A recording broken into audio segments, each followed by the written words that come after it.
Hola, bienvenidas, bienvenidos a estas jornadas en las que vamos a tratar temas concernientes a la conciencia. Soy Vicente Arráez, médico intensivista, presidente de la Fundación Meta Hospice.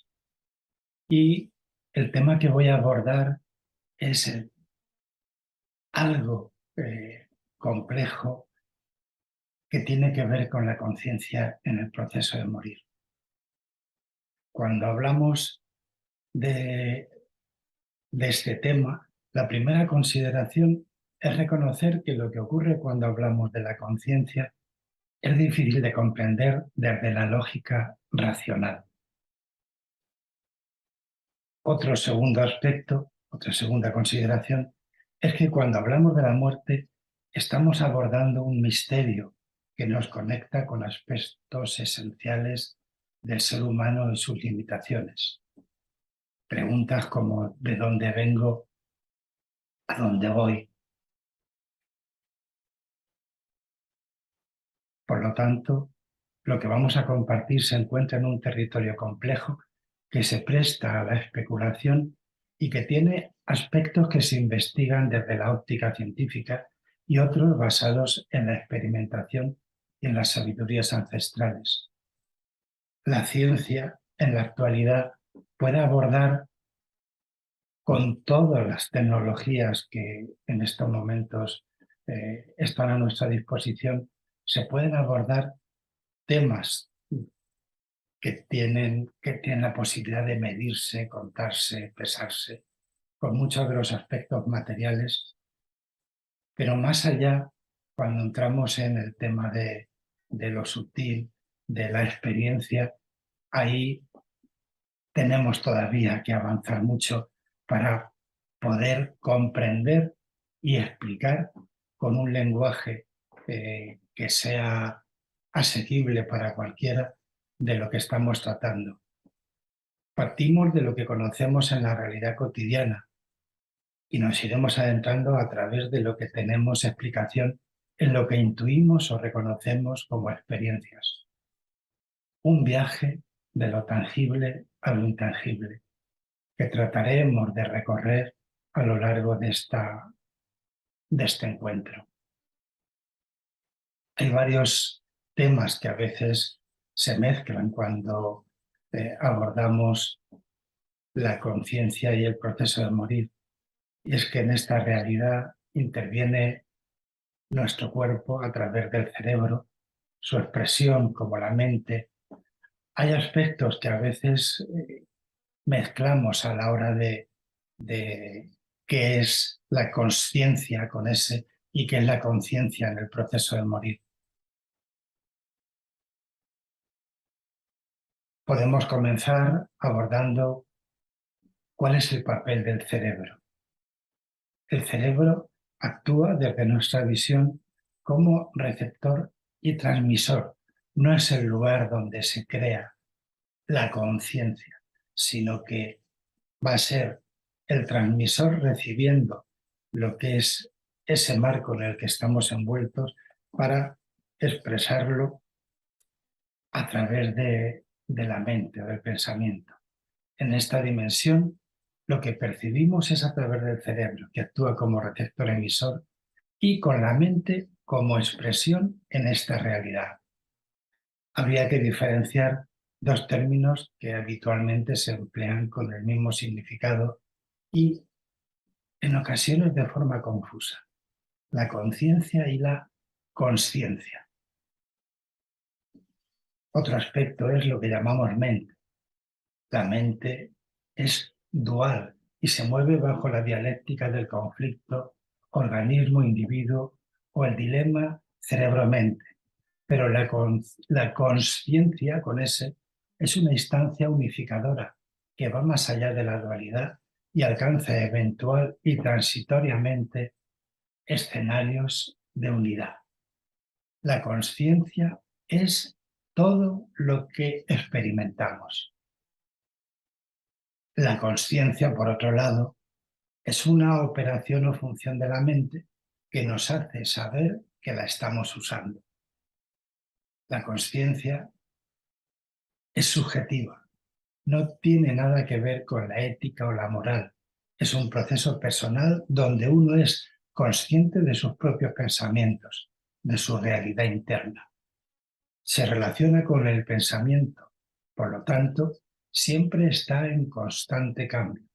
Es un continuo que nunca se detiene, que siempre está procesando información, atendiendo a estímulos. Asimismo, la consciencia también puede ser selectiva. En un momento dado, las personas podemos poner la atención en un aspecto interno o externo para separarlo del resto de estímulos y tomar contacto con lo que nos interesa. La conciencia, sin ese, la empleamos en nuestra cultura como expresión moral, como expresión de lo intangible y esencial. Es un término que es abstracto y que cuando lo traducimos a palabras pierde parte del sentido profundo que hay detrás. La conciencia no es accesible desde el plano material, solo podemos acceder a sus manifestaciones. Todo lo que se construye en esta dimensión es una visión fragmentada de la conciencia, una visión basada en la dualidad. Cuando hablamos de morir, estamos hablando de una transición entre esos dos niveles, el nivel de esta realidad y el nivel de que se va a disolver todo lo que es biológico, lo que es mental, lo que es dual, para entrar en esa dimensión de la conciencia. Lo fundamental es que se disuelve todo lo que hay en esta dimensión, en esta realidad, y el proceso de morir es la transición entre esos dos niveles. Me gusta utilizar el ejemplo de que nosotros seríamos como agua embotellada, como una botella que está flotando en el océano. Dentro de la botella, nosotros tendríamos la visión de algo que hay más allá de la botella, según miremos a través de la etiqueta, a través de el cuello de la botella, del cuello del culo de la botella. Tendríamos la visión de que el agua que somos tiene que ver con el agua fuera de la botella. El océano sería la conciencia. Nosotros, dentro de la botella, seríamos esa dimensión de algo que como experiencia es consciente e intuitivamente, a través de lo que podemos ver, podemos interpretar que somos parte de ese agua esencial. Cuando hablamos de morir, pasamos de esta dimensión dual a una dimensión no dual, que es lo que llamamos conciencia plena.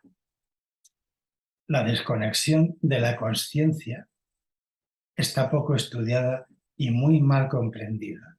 Los estados mentales durante el proceso de morir no suelen ser atendidos y mucho menos comprendidos. Vivimos en una cultura que niega, de alguna manera, niega como algo presente nuestra impermanencia, nuestra mortalidad.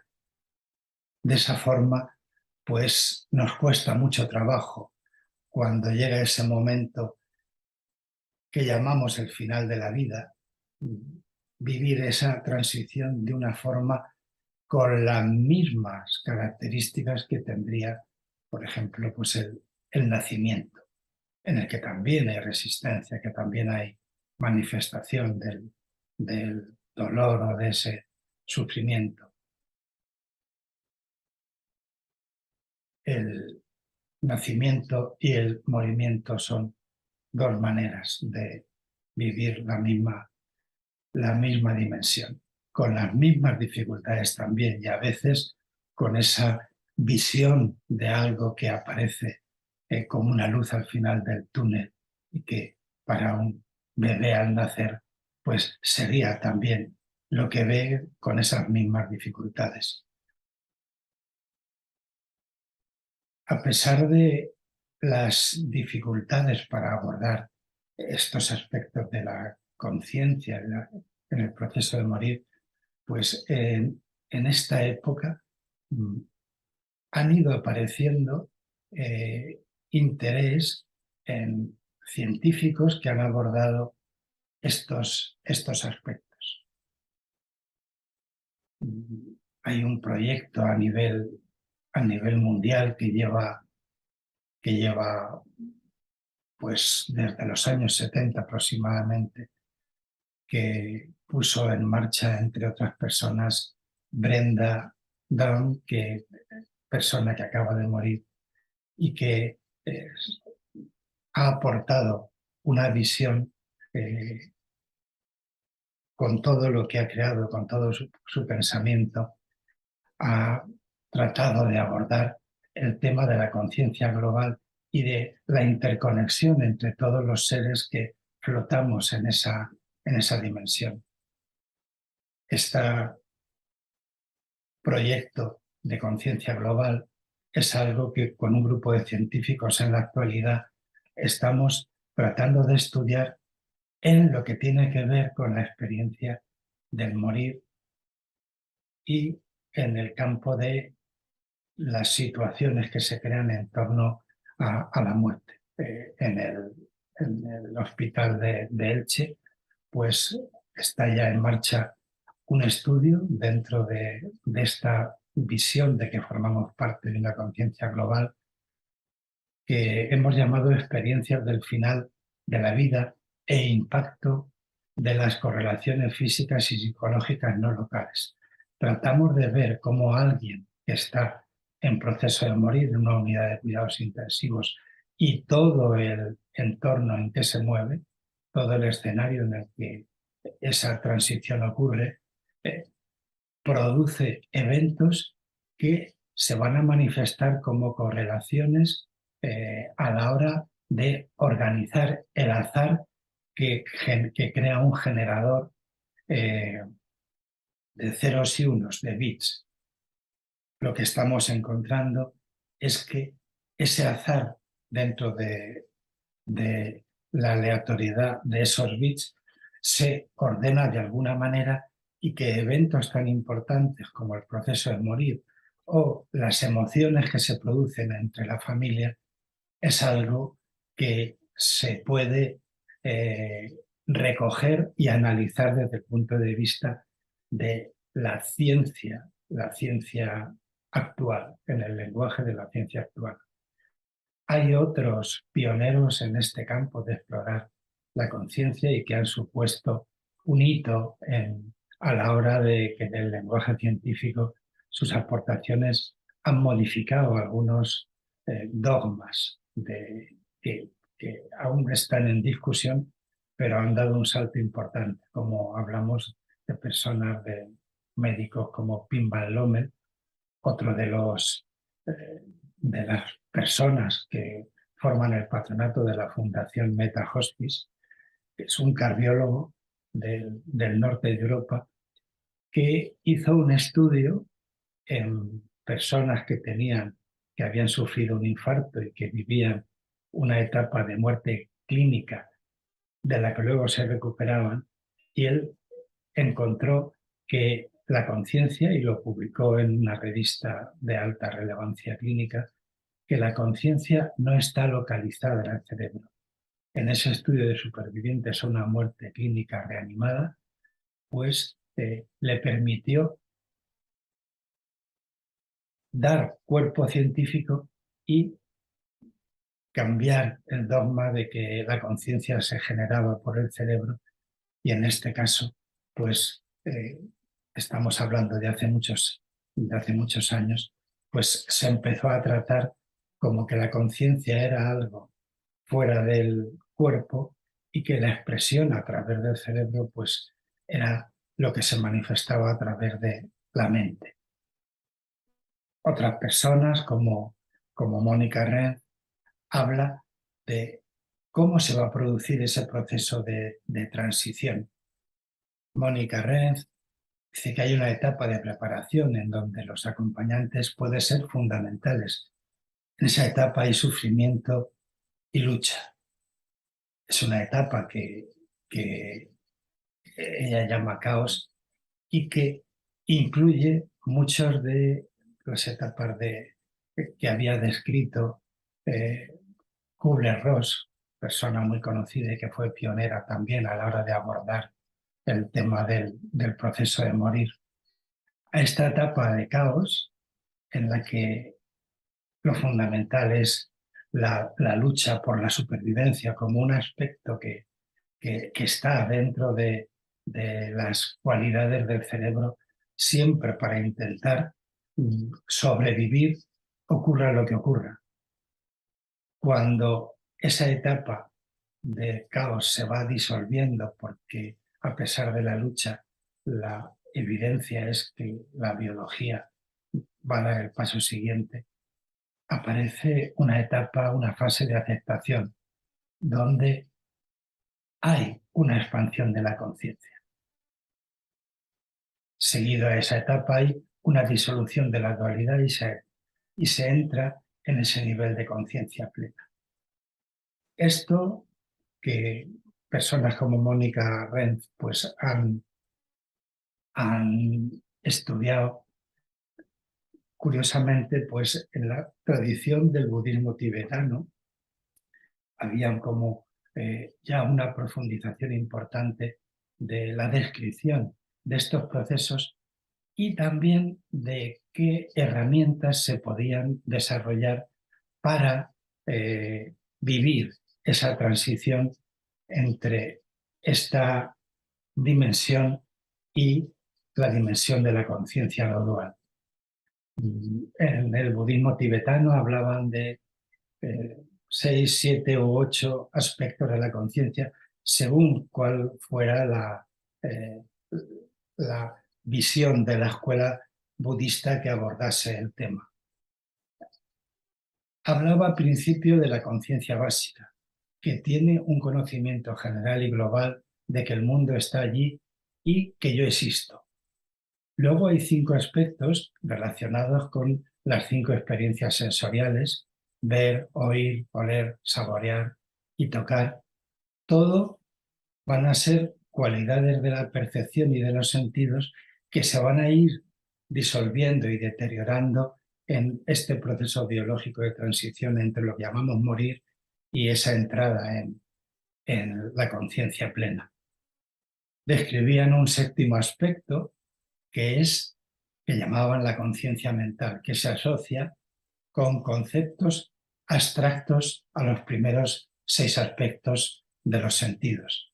A veces se considera que hay un 8º aspecto en las escuelas budistas, un 8º aspecto de la conciencia que se relaciona con estados mentales aflictivos que distorsionan la realidad, como emociones o sentimientos como el odio, el antojo, los apegos. Pero aún más fundamental que todos estos estados y aspectos en la conciencia primaria, lo que ellos llaman el continuo de la conciencia fundamental luminosa. Con esta descripción de varios niveles de conciencia, los 5 primeros niveles, que tienen que ver con los sentidos, tienen que ver con la percepción, algo que es habitual a lo largo de todo lo que llamamos vida y que, sin embargo, aunque lo llamemos vida, es todo lo que se ha ido muriendo, lo que ha ido desapareciendo después de cada una de estas percepciones o de esta integración para formar parte de la consciencia. Hay un nivel siguiente que consideran que es la integración de estos 5 sentidos que construyen una forma mental, que construyen el pensamiento.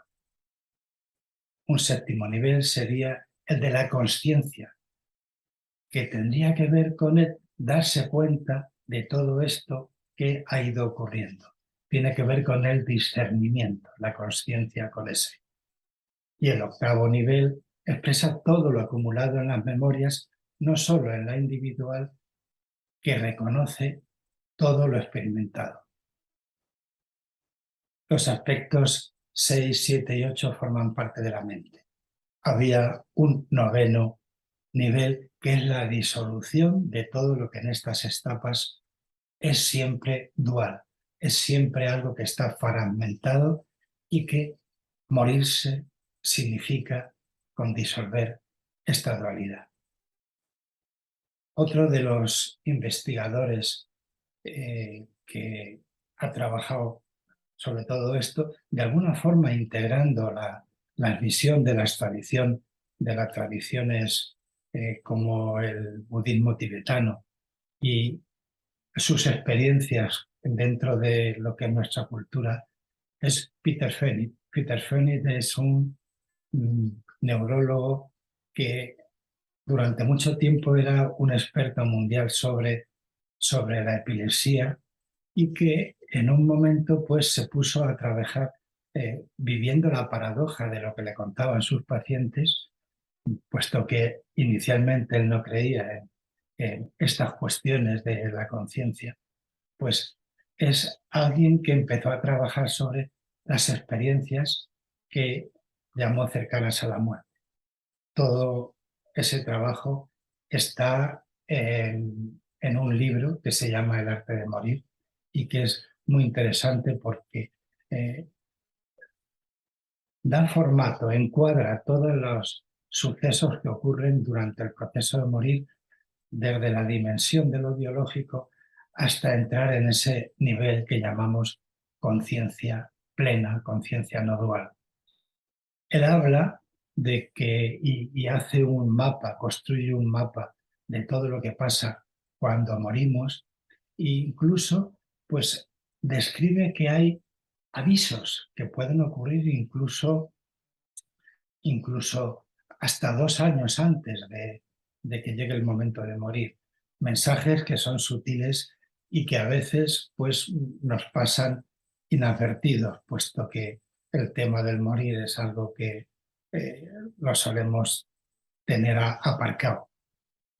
A esa etapa en que puede haber ese aviso, cuando ya se acerca el proceso de morir a través en general, de una enfermedad crónica o incluso en un acercamiento a la muerte de forma súbita, en el que el tiempo y el espacio no tienen la misma dimensión en ese tránsito, habla de que aparecen todas estas fases que describía Neff o Kubler-Ross como etapas de negociación, etapas en las que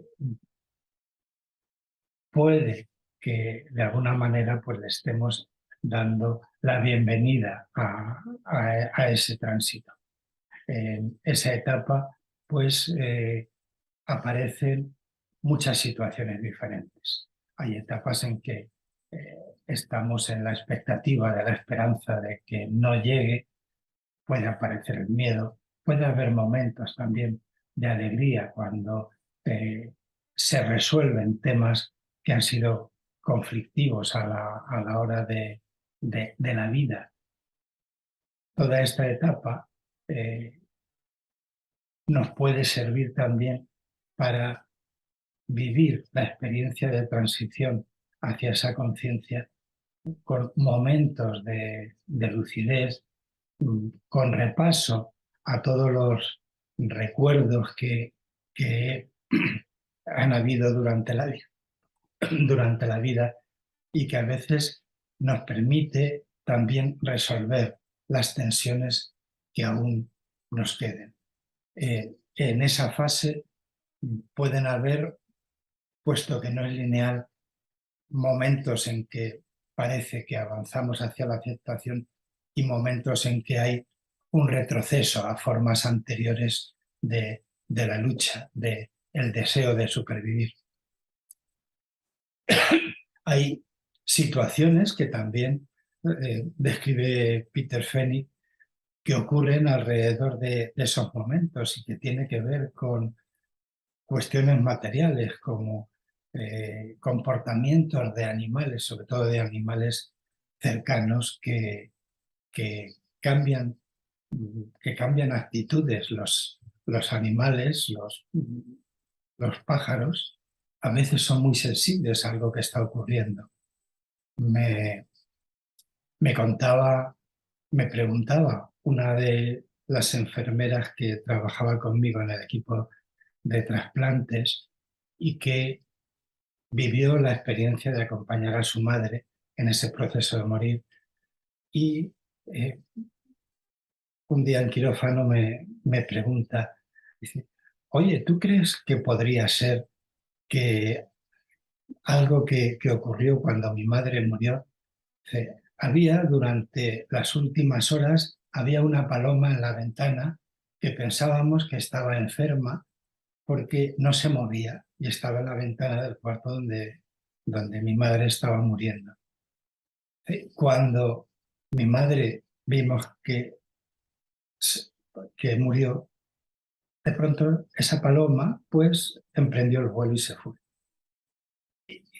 Y lo que me llamaba la atención, lo que me llamó la atención es que cuando íbamos en el coche fúnebre hacia el cementerio, de pronto en el seto que había en la autopista vi a una paloma volando baja como acompañando este proceso. Me llamó mucho la atención y me preguntaba, ¿tú crees que podía ser la misma paloma? Es algo que para la mente lógica y racional cuesta trabajo aceptar, asumir que pudiera haber una conexión. Pero Peter Fenwick describe multitud de situaciones en las que ocurre esa sensibilidad de los animales. Cuando mi padre murió, mi padre siempre tenía un rechazo hacia los perros, un rechazo a lo largo de su vida que le resultaba muy incómodo acercarse, que un perro se le acercase. Justo el día antes de morir, mi padre estaba bien, no tenía, en principio, no parecía que hubiera ningún motivo para morir. El día de antes me encontré un cachorrito de pastor alemán que se veía muy enfermo y lo recogí en una caja de zapatos y lo traje a casa. Durante esa noche y cerca de la chimenea, mi padre estuvo todo el tiempo con la cajita y el perro preocupado por lo que le estaba pasando, preguntándome que si podíamos hacer algo por él y con una tristeza de algo que nunca había sido algo que le motivase y muy pendiente de ese perrito que se murió en esas horas. Mi madre me preguntaba, qué raro que está tu padre, nunca lo he visto que tenga una actitud así. Bueno, pues el día siguiente mi padre me dijo que tenía un problema en la vista y vi lo que era y me lo llevé al hospital. En el camino me dijo, él era muy religioso, me dijo que le había pedido a Dios que se lo llevase ya, porque vivía en una situación muy incómoda en esa época de su vida. Llegamos al hospital, ingresó y mm, tuvo un ictus y murió. Es, lo traigo a colación por el tema de el cambio de sensibilidad en esa conexión con un animal que pasaba por allí. Hay muchas más cosas que ocurren en este entorno y que suponen eh, esa conexión con ese nivel de la conciencia. Los avisos de los que hablaba, que podían estar mucho tiempo antes, los avisos a veces pueden ser con una sensación que cuando la traemos a la lógica la reinterpretamos y a veces pierde el sentido. Pero suelen haber en esas premoniciones, en esos avisos, como cambios de actitud a la hora de empezar a preocuparse por el sufrimiento de un animal, como hablaba antes en el caso de mi padre. Hay otros casos en que se perciben como que hay visitas de personas muertas o no muertas o que están lejos que contactan con nosotros y establecen un tipo de vínculo con una sensibilidad especial. Curiosamente, esto, como describe Peter Phoenix, ocurre en el 80% de los pacientes. Como no preguntamos o como que se piensa que son efectos de las drogas que se están utilizando de la situación, pues pasamos por encima y no tenemos en cuenta estas sensaciones. Recuerdo uno de mis pacientes que un día cuando entro a hacer la visita en la UCI me pregunta, doctor, ¿usted cree en los fantasmas? ¿Por qué, por qué me preguntas eso? Mire, es que desde hace unos días en esa pared veo dos personas que parece que son mujeres con una túnica que están ahí en la pared y que van vestidas de negro y no me dicen nada. Sí, me dice este paciente, sí, las estoy viendo mm, y, y creo que lo que me están diciendo es que estoy muy grave y que me voy a morir. Que usted las puede ver, hablamos de ello, digo que los estados son distintos, pero que me alegro que me lo cuente. Y vamos hablando varios días porque durante varios días en que este paciente está muy grave, pues eh, están presentes en esa pared que está a los pies de su cama. Eh, Entro el último día que hablamos de ello, me dice, doctor, hoy venían vestidas de blanco. Les he dicho que no me estoy muriendo y se han ido. Este señor mejoró y pudo salir de la UCI. Pudimos hablar con normalidad de esta experiencia, que es una experiencia más de las visiones que normalmente no se atienden, pero que te ponen en contacto con esa otra dimensión sutil y que la mente, nuestro cerebro, las interpreta dentro de esta lógica y que le pueden dar sentido porque cuando son visiones tienen un estado, generan un estado de calma. No hay miedo, no hay identificación y en ese sentido las visiones son distintas de las alucinaciones.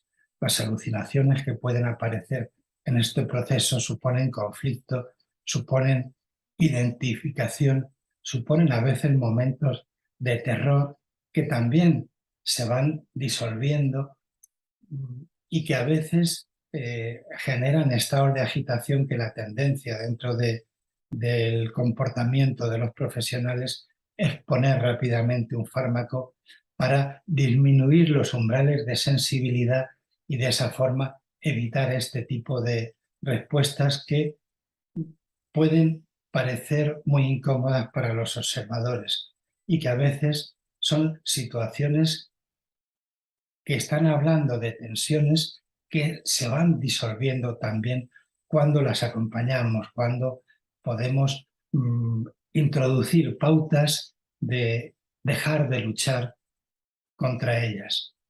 A veces, cuando se introduce un fármaco que baja los umbrales de percepción, también disminuye todo lo que es la fase de lucidez y de expansión de conciencia que puede haber en esa etapa. Siempre hay que ser muy sensible a lo que está ocurriendo para poderlo acompañar y no proyectar nuestro miedo y nuestros poderes como profesionales para modificar estas situaciones.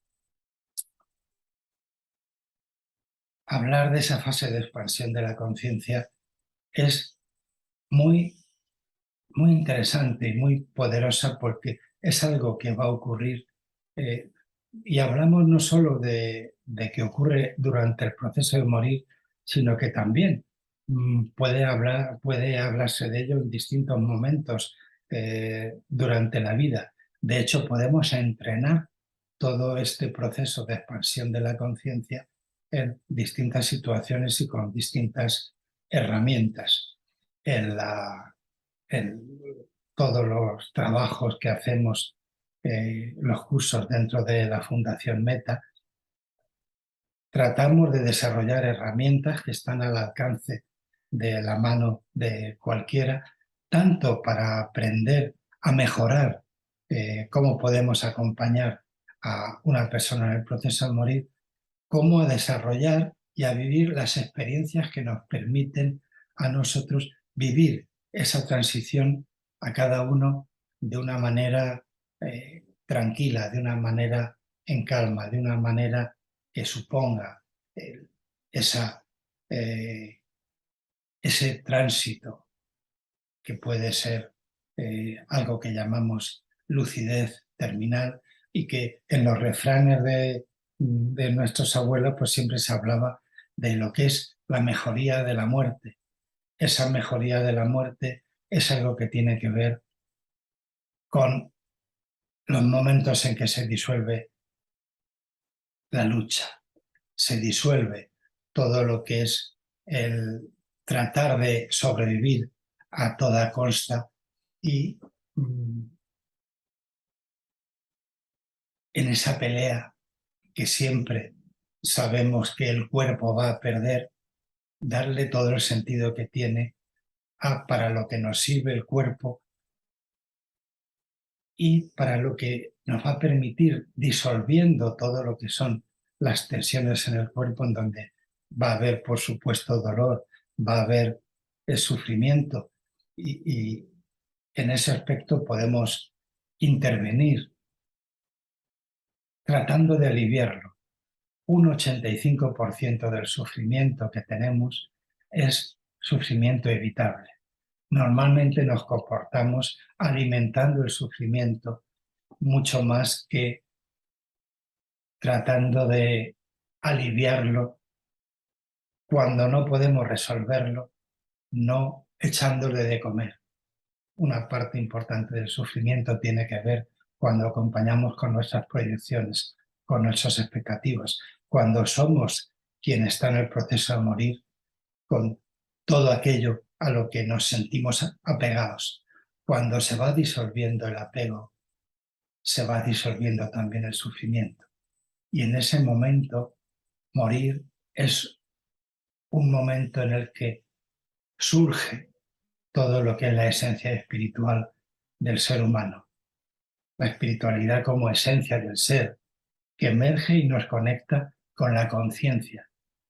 En esta dimensión, en esta realidad, nos impulsa, esa espiritualidad nos impulsa a disolver lo material para entrar en la unidad. Morir de esa manera lo podemos entender sencillamente como una transición. Es un cambio, un paso de un plano a otro. Lo primero que sucede en ese paso es una progresiva desidentificación del cuerpo. El espíritu, y eso a veces es algo que con las experiencias cercanas a la muerte, quien las ha sentido, es capaz de vivir desde fuera del cuerpo esa visión del cuerpo inerte. En el proceso de morir va habiendo un distanciamiento con esa visión del cuerpo, en el que cada una de sus funciones, de sus órganos, se va disolviendo. Esa sería la segunda etapa, en la que la mente se va desidentificando con el cuerpo y también con la mente, con los pensamientos. Los pensamientos van desapareciendo. en la tercera etapa de esa transición desaparecen las creencias que nos limitan, las creencias de la mente, se abandonan las imágenes y se entra en un estado de paz, de calma, en el que ya no existe nada que nos conecte con la percepción a través de los sentidos o la introspección a través de la sensación que vienen de dentro.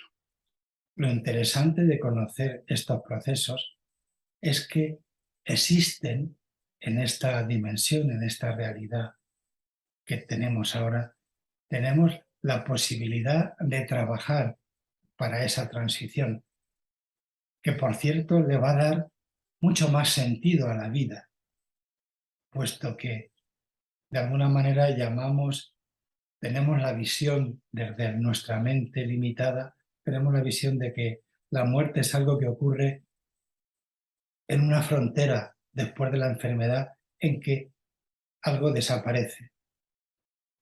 Y tenemos la visión de la vida como todo lo que ha ocurrido, todo lo que está en la memoria.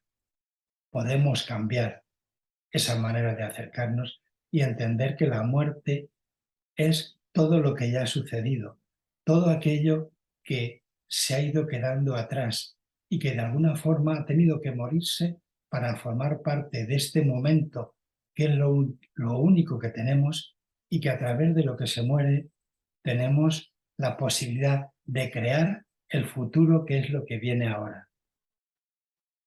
La muerte está en el pasado, la vida es lo que está en el futuro y este momento muriéndonos es lo que va a crear. Es el momento de la creación absoluta. Esto lo podemos trabajar a través de herramientas como algo cotidiano en que entramos en un nivel de conciencia distinto, como los sueños. El trabajo con el sueño es de donde la tradición tibetana, explorando los sueños, llegó a todas las conclusiones de las que he ido hablando a lo largo de esta charla. La meditación es otra de las herramientas que tenemos para poder vivir con plenitud el presente. La meditación no es como herramienta nada más que aquel espacio en el que desde la quietud, la calma, podemos vivir la experiencia de este momento. Hay momentos en la meditación en que se rompe esa dualidad y nos permite tomar conciencia de esa conciencia. La meditación en cualquiera de sus prácticas a través de lo que es la atención centrada, como la disolución de la atención, como otro aspecto de la meditación que, quitando la atención centrada que vale para entrenar nuestra mente, podemos entrar en esa dimensión de conciencia expandida. Hay otras técnicas descritas por Carl Jung, como la imaginación activa, que trabaja también con técnicas de visualización que nos permite entrar en contacto con el inconsciente o subconsciente. Hay rituales que han desarrollado diferentes tradiciones que son también como ritos de paso para profundizar en niveles de conciencia a través de experiencias que podemos llamar de distintas maneras y que en algunas tradiciones pues han utilizado sustancias siempre bajo la guía de un maestro, sustancias para romper los mecanismos, los patrones habituales de nuestros sentidos para poder entrar en otra dimensión, sustancias que conocemos en muchos casos y que requieren ser especialmente cuidadosos, puesto que para poder caminar en otras dimensiones hace falta moverse en un territorio que hay que respetar y que hay que moverse de una forma muy segura, y en ese sentido siempre utilizar rituales de algunas tradiciones, pues en nuestra cultura pues tiene riesgos también si no hay unas buenas raíces, si no existe la capacidad de abrir una puerta para poder pasarla en dos direcciones. En nuestra cultura judio-cristiana pues hay tradiciones también que no dejan de ser rituales para entrar en otro nivel de conciencia. Eh, También utilizando pues técnicas como los mantras, la repetición, las técnicas sobre la atención. En realidad todas las tradiciones eh, hacen, hacen lo mismo, eh, buscando escenarios distintos. Me gustaría terminar pues ofreciendo a todos y todas las que estáis escuchando este acercamiento al tema del morir y la conciencia, ofrecer todo lo que hacemos en la Fundación Meta Hospice. Desde la Fundación trabajamos en 3 niveles que están a vuestra disposición. Un nivel de acompañamiento para quien está en proceso de morir, o a las familias o a las personas que están en duelo, en que ofrecemos el acompañamiento y la atención en el aspecto que lo necesite, desde la atención a aspectos del sufrimiento como el dolor, eh, hasta todo lo que tiene que ver con el acompañamiento por nuestros voluntarios y voluntarias para eh, el acompañamiento al nivel que cada persona necesite. Para eso siempre hacemos una consulta y se puede entrar a través de la web Fundación Meta con 2ts.org.